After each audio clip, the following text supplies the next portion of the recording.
आज day 115 running लगातार running गरेको 2.5 माइल। आज एकदम बिहान रनिङ गरेर भ्याइ एकदम खुसी लागिरहेको छ। एकदम बिहान वाइफको सपोर्टले अलिकति छिटो उठाउन पनि हेल्प गर्यो उसले।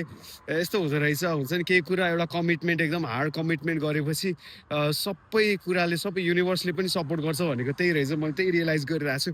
किन भन्दाखेरि मैले यस्तो खालको सपोर्ट पाउला भनेर मैले सोचेको थिइनँ होइन। अलिअलि सपोर्ट यस मैले लाइफभरि पाएको थिएँ, एकदमै राम्रो सपोर्ट पाएको थिएँ। तर यो लेभलमा, यो डिपेस्ट लेभलमा जुन कुरा हुन्छ नि, अब मैले एकोम्प्लिस गर्न खोजिरहेको छु अनि उसले पनि त्यो कमिटमेन्ट देखिरहेको छ होइन। Like I am pushing every day.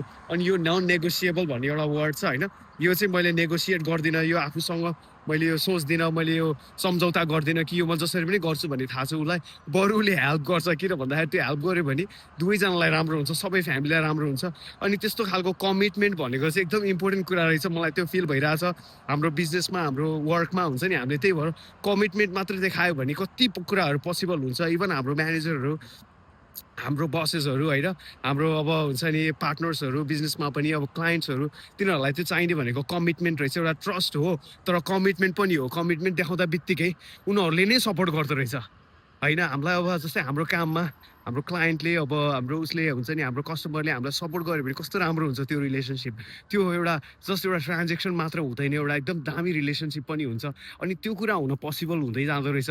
यो हुन्छ नि कमिटमेन्ट भनेको ग्रेटिट्युड। मैले ग्रेटिट्युड भन्ने शब्दको अर्थ मैले धेरै पछि बल्ल बुझेको हो होइन। ग्रेटिट्युड भनेको थ्याङ्कफुल हुने। थ्याङ्कफुल भइ त रहेछ नि भनेर सोचिन्छ, तर होइन।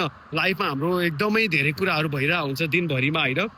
जसरी हामीले केही कुराको लागि हुन्छ डिसिप्लिन राखेर, एउटा स्केड्युल राखेर गरेनौँ भने हामीले त्यो कुरा गर्दैनौँ। अनि हामीले यो थ्याङ्कफुल हुने, हामीले यस्तो कुरा बिर्सिसकेको हुन्छौँ। किन भन्दाखेरि लाइफमा सधैँ केही न केही एउटा साइनी अब्जेक्ट देखिरहेको हुन्छ, केही न केही नयाँ गोलहरू अपियर भइहाल्छ, अनि केही न केही टार्गेट मुभ भइरहेको हुन्छ। एउटा पाएपछि अर्को पाउन मन लाग्छ। अनि लाइफमा यो कुरा हामीले लुक ब्याक गरेर थ्याङ्क गर्दैनौँ त्यो अपर्च्युनिटीलाई। सुरुमा त्यो अपर्च्युनिटी नभएको भए हामी यहाँ पुग्थेनौँ। सुरुमा त्यो मान्छेहरूको ट्रस्ट, बिलिभ हामीमा नभएको भए, कमिटमेन्ट हामीले देखाएको भए त्यहाँ पुगिन्थेन। हाम्रो कमिटमेन्टलाई पनि हामीले थ्याङ्क गर्नुपर्छ। हामीले हेल्थको लागि यस्तो फोकस मैले अब आफ्नो हेल्थको लागि यस्तो फोकस गरिरहेको छु। थ्याङ्क माइ सेल्फ, हुन्छ नि। एउटा यस्तो खालको थिङ्किङ अहिले लाइफमा डेभलप गर्न सकेँ, गर्न पाएँ। मेरो हुन्छ नि सबै युनिभर्सले मलाई सपोर्ट गर्यो यो कुराको लागि। मलाई एकदम ट्रुली बिलिभ लाग्छ यो आफूबाटै सुरु हुने हो सबै कुरा। अनि त्यहाँबाट चाहिँ आफूबाट सुरु भएको भएर आफूलाई थ्याङ्क पनि गर्नुपर्छ। आफ्नो हेल्थले यहाँसम्म पुग्न दिइरहेछ, यो हेल्थलाई थ्याङ्क गर्नुपर्छ। आफ्नो फ्यामिलीले सपोर्ट गरिरहेछ आफ्नो कमिटमेन्ट पुरा गर्नको लागि, आफ्नो फ्यामिलीलाई थ्याङ्क यू गर्नुपर्छ। आफ्नो कोवर्कर्सहरू जसले आफूलाई जहिले पनि एउटा पोजिटिभ भाइब दिइरहेछ, जहिले पनि हे आइएम देयर, सपोर्ट गरिहाल्छु नि भनेर भनिरहेको छु, उसलाई थ्याङ्कफुल हुनुपर्छ। अनि थ्याङ्क यू पनि भन्नुपर्छ।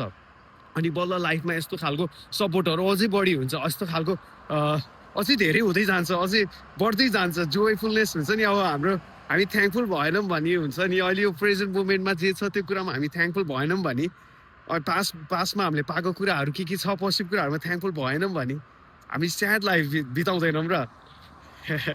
किन भन्दाखेरि हामीले त झन् हुन्छ नि कति कुराहरू पाइयो नि त। अनि पाएको कुरामा त हामी थ्याङ्कफुल हुन टाइम निकाल्नुपर्छ, थ्याङ्कफुल हुनुपर्छ। किन भन्दाखेरि त्यो हुँदा बित्तिकै आफूलाई हो फाइदा हुने, अरूलाई होइन। किन भन्दाखेरि आफ्नो लाइफमा अझै पोजिटिभ फोर्सहरू अझै बढी देखिन्छ। थ्याङ्क यू सबैजनालाई माया र सपोर्टको लागि।